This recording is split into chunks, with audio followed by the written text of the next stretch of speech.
Hi everyone, it's QuickyBaby and welcome back to World of Tanks. And ever since I saw the details for the Sandbox test server testing out Equipment 2.0, which may or may not come into the game, I knew what I wanted to do.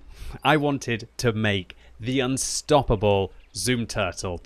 I wanted to take the T95, I wanted to make it faster, and I wanted to remove one of its biggest weaknesses, and that is getting locked in place.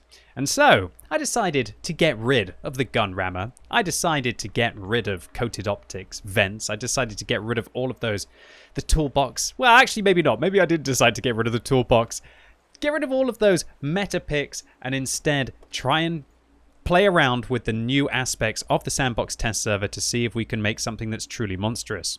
Alright, so first up, one of my favorite modules on the Sandbox test server is the Enhanced Suspension Class 2.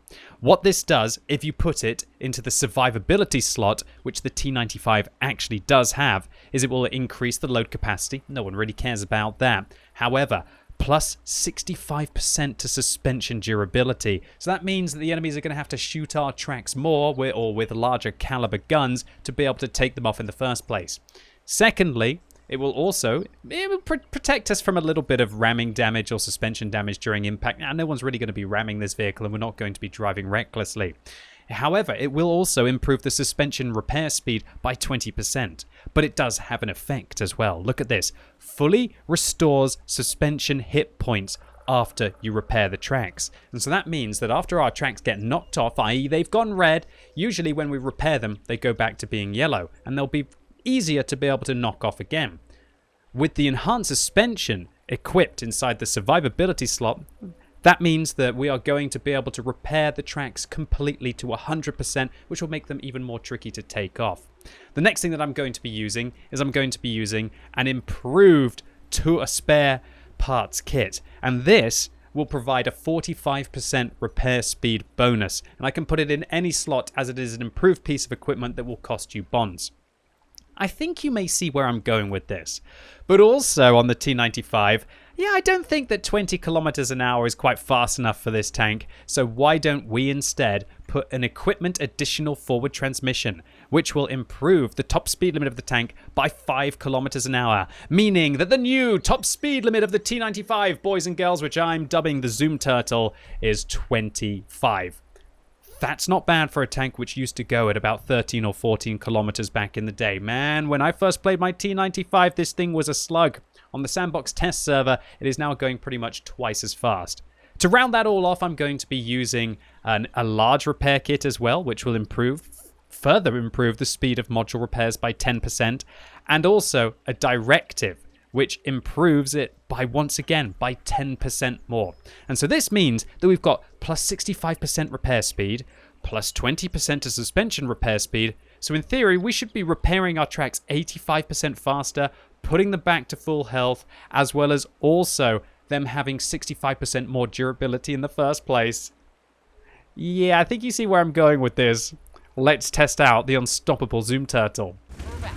Alright, so let's see if we can truly make the unstoppable Zoom Turtle. Here we go, 20, 21, 22, 23, 24 kilometers an hour, up to 25 as well. Have you ever seen a T95 going that quickly? Oh wait, look, it's a downslope. Are we going to be able to set a new speed record? 29 kilometers an hour there, albeit for just a second.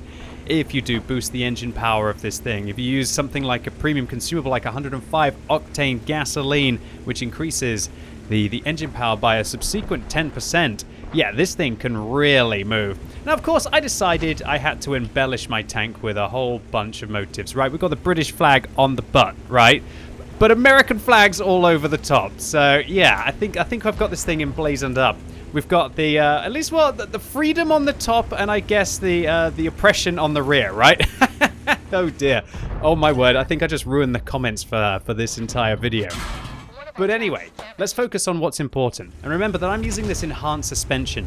And on the Sandbox test server, where Wargaming are testing all of this new equipment, it means that my tracks, after I repair them, will go back to being 100% health. That's how long I stay tracked for.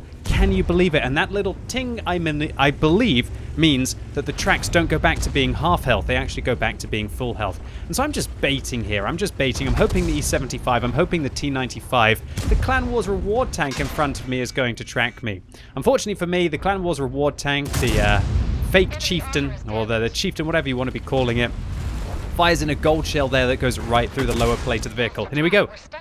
Literally a 2-second repair on the tracks. Can you believe it? And they go back to being full health. 0, 1, 2.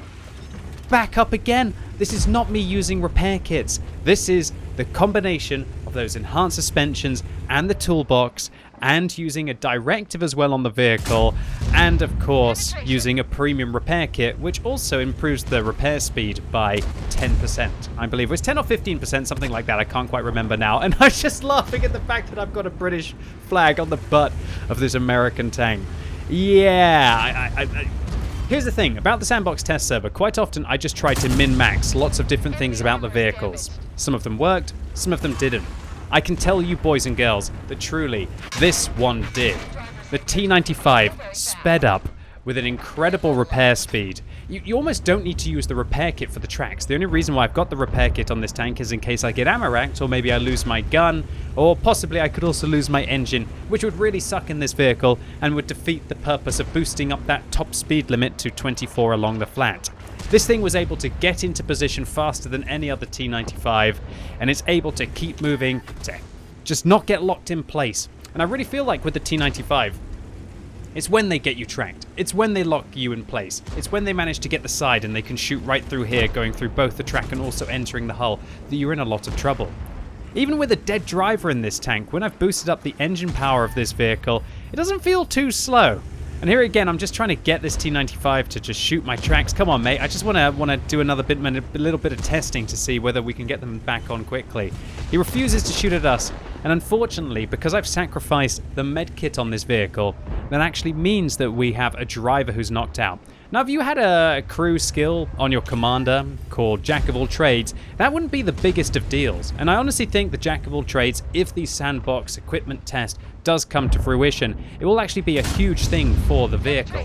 It would be a huge thing for, the importance of Jack of all trades will become much, much more integral to your crew skills. Because if you can drop a med kit, and there are now actually options, especially on vehicles which lack engine power, to be able to boost up that engine power, to be able to maintain the maxed out top speed limit of the vehicle, that you could drop the med kit altogether. And that brings up new options of consumables, albeit this one is very, very expensive, way more expensive than you would be on a med kit, and it costs you every battle. But look at this, we're taking chunks out of this T95 right now. 2 big old rounds from this 155mm American main armament. And for a vehicle where I don't have a gun rammer, I'm not using vents, I'm not boosting all of the power of the vehicle into firepower, this thing is still very deadly in close quarters combat. How often in the T95 are you firing on reload? Sure, a gun rammer might help in an all-in situation, but I honestly think that in a tank like this, that doesn't fire too often, and manages to save up that 750 alpha damage punch, that dropping a rammer, now that there are more important pieces of equipment that can minimize a lot of the other aspects of the vehicle which are truly tragic, yeah, I think that this is one of the tanks that actually did work. did. I was having too much fun with the flags on this vehicle, with freedom on top and oppression on the backside of the T95, as I was joking about with Twitch chat at the time. Of course, I can say this as I am British, so it's fine for me to be saying things like this. I can tell you, the unstoppable T95, I don't think I even used my repair kit once in this entire battle. It's just absolutely hilarious.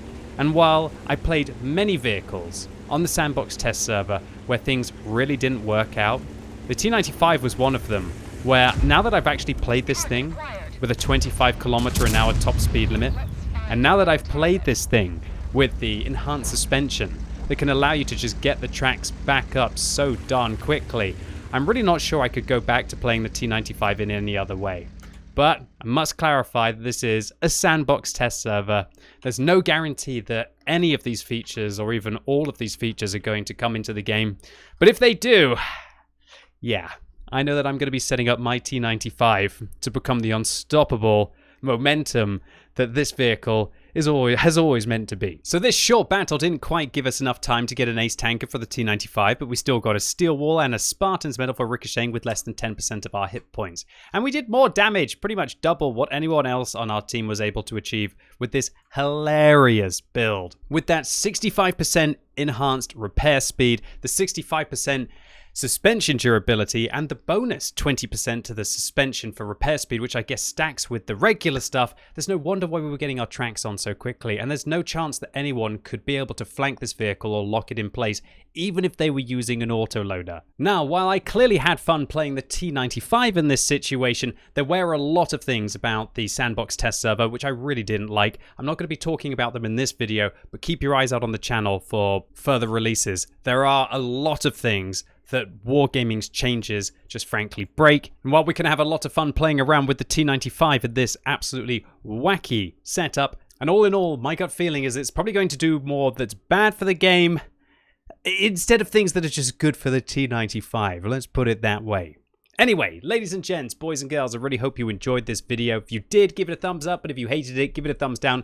Let me know in the comments if you want to see any other sandbox test server builds on this channel in future videos. And if you're watching this video as it goes live on Sunday, it's time for the British Tech Tree Showcase. Right now, I'm going to be playing up towards the Centurion Action 10, which is currently top of the tree on the European server and to the top on the American server, and so you can get a meaty discount on the whole of the British medium tank line. So what better time for me to be able to showcase it, to give you some tips and tricks all the way from tier 1 up to tier 10. And if you've never been to one of my tech tree showcases before, basically like miniature tank reviews all the way up the tech tree, so you can see if it's a line that's worth grinding, or alternatively, if you already have the tanks, you can maybe pick up a few tips and tricks. So I'm really looking forward to seeing all of you right now on twitch.tv/QuickyBaby. And as always, thank you so much for watching. You've been epic, and hopefully I'll see you soon.